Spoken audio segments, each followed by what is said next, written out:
Praise the lord. Lent days Bible ధ్యానము 3వ రోజు బైబిల్ ధ్యానము కొరకు ఏర్పరచబడిన వాక్యభాగము ప్రకటన గ్రంథము 4వ అధ్యాయము. ప్రకటన గ్రంథము 4వ అధ్యాయము మొదటి వచన ప్రారంభము. ఈ సంగతులు జరిగిన తరువాత నేను చూడగా, అదిగో పరలోకమందు ఒక తలుపు తెరవబడి ఉండెను. మరియు నేను మొదట వినిన స్వరము బూరధ్వని వలె నాతో మాటలాడగా వింటిని. ఆ మాటలాడిన వాడు, ఇక్కడికి ఎక్కిరమ్ము, ఇక మీదట జరగవలసిన వాటిని నీకు కనపరచెదనెను. వెంటనే నేను ఆత్మవశుడనైతిని. అదిగో పరలోకమందు ఒక సింహాసనము వేయబడి ఉండెను. సింహాసనమునందు ఒకడు ఆసీనుడై ఉండెను. ఆసీనుడైన వాడు దృష్టికి సూర్యకాంత పద్మరాగములను పోలినవాడు. మరకతము వలె ప్రకాశించు ఇంద్రధనస్సు సింహాసనమును ఆవరించియుండెను. సింహాసనము చుట్టూ 24 సింహాసనములుండెను. ఈ సింహాసనములందు 24 పెద్దలు తెల్లని వస్త్రములు ధరించుకొని తమ తలల మీద సువర్ణ కిరీటములు పెట్టుకున్న వారై కూర్చుండిరి. ఆ సింహాసనములో నుండి మెరుపులును ధ్వనులును ఉరుములును బయలుదేరుచున్నవి. మరియు ఆ సింహాసనము ఎదుట 7 దీపములు ప్రజ్వలించుచున్నవి. అవి దేవుని 7 ఆత్మలు. మరియు ఆ సింహాసనం ఎదుట స్ఫటికమును పోలిన గాజు వంటి సముద్రమున్నట్టుండెను. ఆ సింహాసనమునకు మధ్యను సింహాసనము చుట్టూను ముందు వెనుక కన్నులతో నిండిన 4 జీవులుండెను. మొదటి జీవి సింహము వంటిది, రెండవ జీవి దూడ వంటిది, మూడవ జీవి మనుష్యుని ముఖము వంటి ముఖము గలది, 4వ జీవి ఎగురుచున్న పక్షిరాజు వంటిది. ఈ 4 జీవులలో ప్రతి జీవికి 6 రెక్కలుండెను. అవి చుట్టూను రెక్కల లోపటను కన్నులతో నిండియున్నవి. అవి భూత వర్తమాన భవిష్యత్ కాలములలో ఉండు సర్వాధికారియు దేవుడునగు ప్రభువు పరిశుద్ధుడు పరిశుద్ధుడు పరిశుద్ధుడు అని మానక రాత్రింబవళ్ళు చెప్పుచుండును.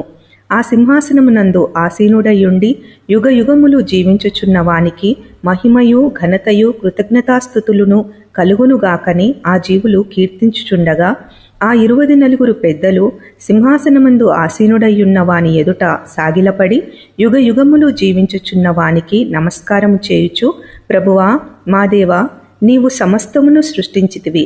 నీ చిత్తమును బట్టి ఇవి ఉండెను, దానిని బట్టియే సృష్టింపబడెను గనుక నీవే మహిమ ఘనత ప్రభావములు పొందనర్హుడవని చెప్పుచు తమ కిరీటములను ఆ సింహాసనము ఎదుట వేసిరి. ఆమెన్. Praise the lord. 4వ అధ్యాయము మొదటి వచనంలో, ఇక్కడికి ఎక్కిరమ్ము, ఇక మీదట జరగవలసిన వాటిని నీకు కనపరచెదను అని ప్రభువు యోహానుతో చెప్పాడు. ప్రభువు రెండో రాకడకు ముందు యుగాంతమందు భవిష్యత్తులో జరగబోవు సంగతులను ఇక్కడ ప్రభు యోహానుకు చూపిస్తున్నాడు. ఇక్కడికి ఎక్కిరమ్ము అనేది ఎంత అద్భుతమైన మాట! భవిష్యత్తులో క్రైస్తవుల మీదకు రాబోవు హింసలను ఎదుర్కోవడానికి మనం బలవంతులుగా ఉండాలంటే, నేనున్న చోటికి ఎక్కిరమ్ము, నా పరలోకపు దృక్పథముతో అన్నింటినీ చూడు అని యేసు చెప్పిన మాటలను మనం వినాలి. అప్పుడు మనం భయపడము. ఒకవేళ మనము భూసంబంధమైన దృక్పథముతో సంగతులను చూచినట్లయితే భయంతో పట్టుబడతాము. మనము 4వ అధ్యాయంలో ప్రకటన గ్రంథంలో ఉన్న 7 పరలోక దృశ్యాలలో మొదటి దానిని చూస్తాము. ప్రకటన గ్రంథంలో మనము 7 ఆత్మలు, 7 బూరలు, 7 ముద్రలు, 7 పాత్రలు చూస్తాము. వీటితో పాటు 7 పరలోక దృశ్యాలను కూడా చూస్తాము. ప్రతి దృశ్యంలో అందరూ ప్రభువును స్తుతిస్తూ ఆరాధిస్తున్నట్లు చూస్తాము. పరలోకం అలాగే ఉంటుంది. మనం పరలోకం కొరకు సిద్ధపడాలి అని కోరుకుంటే మనం ఇక్కడే దేవుణ్ణి స్తుతించడం, ఆరాధించడం నేర్చుకోవాలి. ఎందుకంటే అదే పరలోకపు ఆత్మయై ఉన్నది.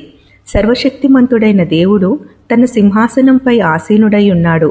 పెద్దలు సాగిలపడుతూ తమ కిరీటములను ఆయన సింహాసనం ఎదుట వేయుచు ఆయనను ఆరాధించిరి. వారు గెలుచుకున్న కిరీటములను బట్టి ఎవరూ అతిశయపడటం లేదు. వాటిని ప్రభువు ఎదుట వేయుచు, ప్రభువా నీవే అర్హుడవు అని చెప్పుచున్నారు.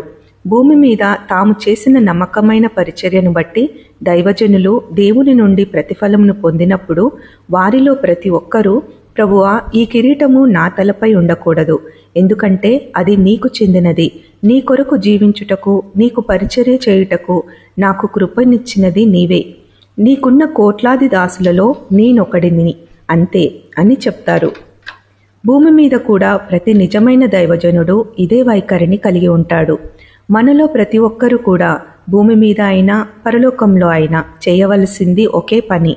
అది మన కిరీటాలను ప్రభువు పాదాల చెంత వేయడమే. అలాగూ చేయగలిగే ధన్యత దేవుని కృప ద్వారా దేవుడు మనందరికీ అనుగ్రహించునుగాక. ఆమేన్. Praise the Lord. పరలోక దర్బారులో చేరగా పరిశుద్ధులందరినీ నే కలువగా. పరలోక దర్బారులో చేరగా పరిశుద్ధులందరినీ నే కలువగా. అందరము పులకించి స్తుతించగా, అందరము పులకించి స్తుతించగా, పరలోకమే పరవశించేనుగా. యేసయ్యా నా దేవా, నీవే లోకం కావా. యేసయ్యా నా దేవా, నీవే లోకం కావా.